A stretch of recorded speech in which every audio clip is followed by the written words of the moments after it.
go ahead and get into it. So what I have here is a screenshot of my account, which holds my sinking funds.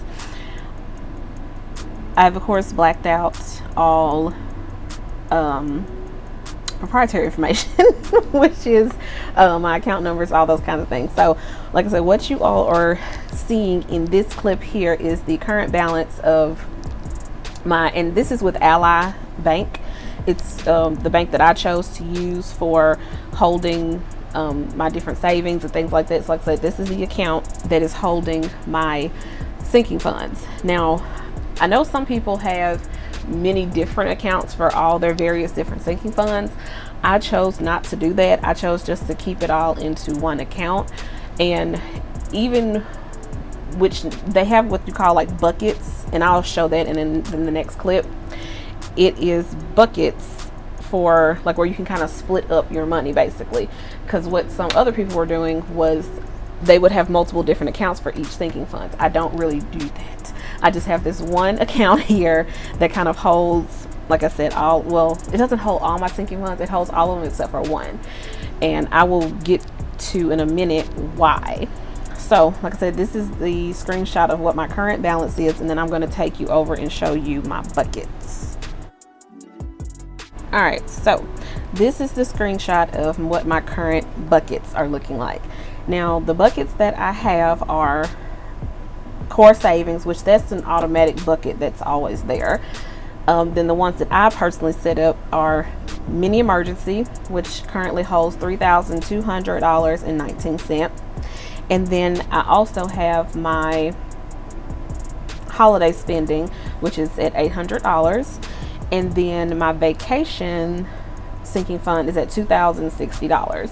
And last but not least, certainly not least, my favorite sinking fund is my sinking fund for my home purchase, which that one is at $3,600 currently. So this is what I meant by I don't have various different accounts for all of these.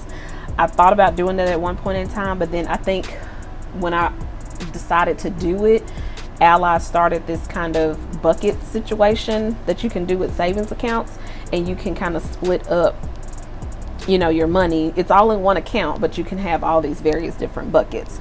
So that is currently what I am doing. Now, the interest on this account, it used to be like 2 point something % interest, but of course with the current pandemic and the climate, that has changed, and it kind of has been doing a decline over the past couple of months.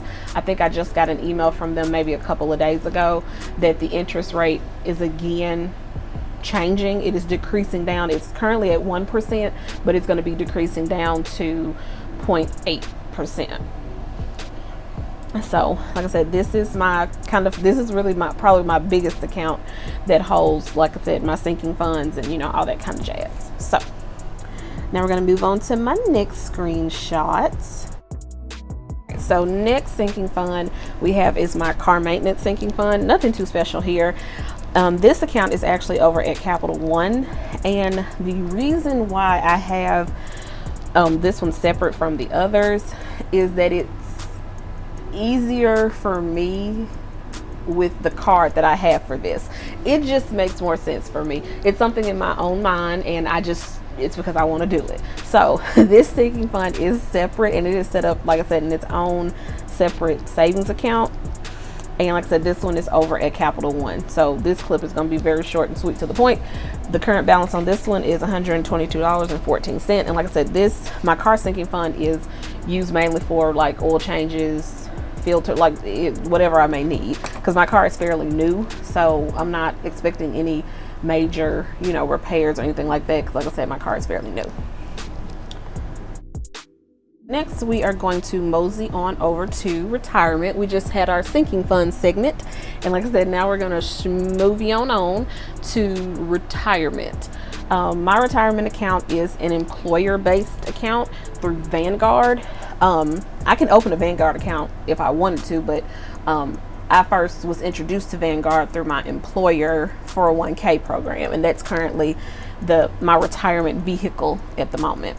So what you are seeing is kind of my home page here, and like I said, I've cutoff where you can kind of see, like, you know, my information and things like that. I just kind of got it, you know, zeroed in on what the balance is. So my current balance as of 8/7 is $10,897.66.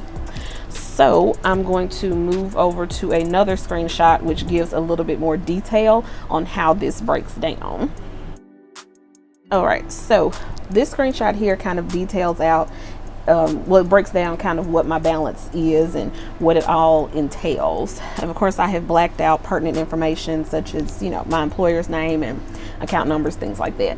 So how my $10,897 balance plays out, if you watched my debt snowball setup video, you would know that one of my consumer debts is a 401k loan that was actually taken out against this particular account. So the outstanding loan balance for that 401k loan is $1,090.06. Now, so much comes out of my paycheck every 2 weeks that goes towards this loan. So that loan balance is included in my overall balance because essentially it's money that I'm paying myself back. So they include it in that. So if you really want to look at how much cash is available in this account, it's roughly over $9,000 that's available in this account, like cash available. But like I said, they count in the loan because essentially it's money that I'm paying back myself.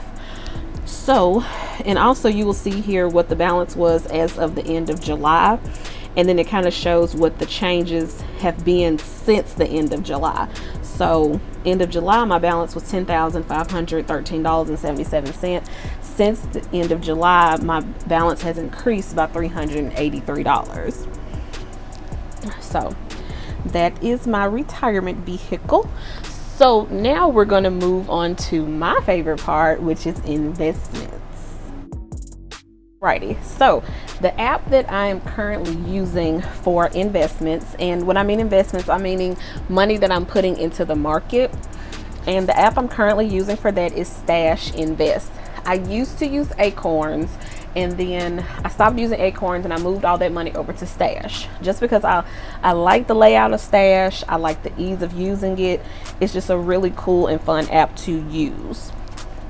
So my current Stash account balance is at $831.77 with a return of $271.77. So basically my return is how much profit I have made off of the money I put into the market. So if you take my balance, which is $831.77, and you subtract the $271.77, which is my return, it gives you $560, which means that I have put $560 into the market, and by putting that $560 into the market, I have profited $271.77. Okay. And then what you see under cash to invest, that's basically like if I were to transfer money into this app, it would just kind of sit there under cash to invest until I'm ready to invest it. Now, the reason why I have 3 cents in there is because some of these stocks that I am invested in have dividends, and if my dividends aren't high enough for me to actually make a purchase into some stocks, then it just kind of sits there, because Stash is a platform where you can invest and get fractional shares. That's kind of what I do. You can also buy full shares, but you can buy fractional shares, but the minimum that you can put in for fractional shares is 5 cents. So because I have dividends that I was paid 3 cents on something from one of my stocks, it's just going to sit there until I get enough to get it, unless I just transfer some money in and, you know, go ahead and invest some more. But normally I don't, because I have an auto setup. I have a auto invest set up, and I will get to that in a minute. So yeah, so this is currently what it's sitting at, and then I'm going to move over and actually show you all my portfolio.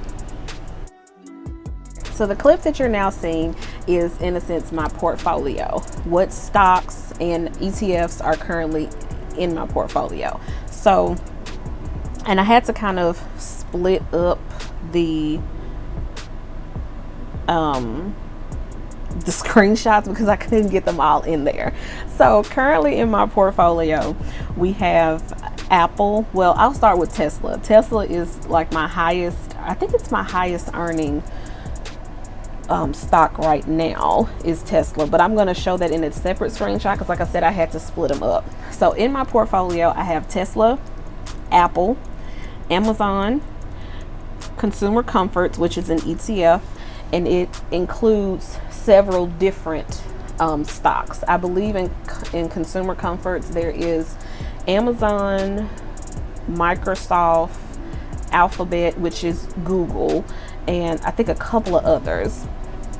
And then we move on to Blue Chips. Blue Chips is another ETF that includes kind of just some well-known businesses and companies. I want to say in there is more Alphabet, and which is Google. I believe Amazon is in there, Apple, and a couple of others are in there as well, and that one is Blue Chips. Next, I have Real Estate Tycoon. That one is another ETF that I have that kind of includes some real estate and development, those kinds of things. So that is currently what's in my portfolio, and then I will show the screenshot for Tesla. And here's my screenshot for Tesla. Like I said, I had to kind of split the screenshots up because I couldn't get all of them into one video, well, into one clip to make it be seen in one clip. Now, I don't really have any true rhyme or reason why I invest in the certain stocks and ETFs that I invest in, but I do kind of invest in, more known companies and that kind of have an established record of success and profit and things like that, brands that I know, because I'm not going to put my money into something that I don't know anything about, so that's kind of, I guess my method of investing. I invest in things that I know because I don't really follow stock trends and I don't get stock tips or stock advice or anything like that. Maybe one day I will take the time to look into things like that, but I just really don't. Like I said, I just invest clearly into stocks that I know and that are kind of, well-known companies and that have a record of, success and profit and things like that. So what you are seeing now is my auto stash. Now, auto stash is basically where you set up so much money that you want to invest in a certain stock, and you set it up on an interval that you want to set it up on, whether you want to set it as $100 a month or $100 a week, $100 every 2 weeks. You just set it up however you feel you want to set it up. Now, what I have set up is for I think I have 7 stocks in total. 1, 2, 3, 4, 5, 6, 7. Yeah, I have 7 stocks in total. So I have about $5 going into each of these stocks on a bi-weekly period, and they come out on the same day, which is payday, every 2 weeks. So that's where, if you're familiar with my other videos with me setting up my budgets and things like that, when you see $35 stash invest, that is what this is. So there's $5 going into each of these stocks. I'm investing $5 into each of these stocks, and the app automatically purchases the stocks for me. I don't have to do anything. I just set it up and let it go.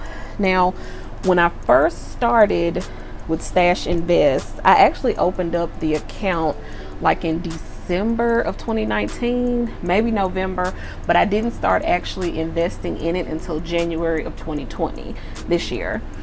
And I kind of started off slow, just kind of see how I like getting my feet wet, and then I started to increase the amount that I was actually putting in.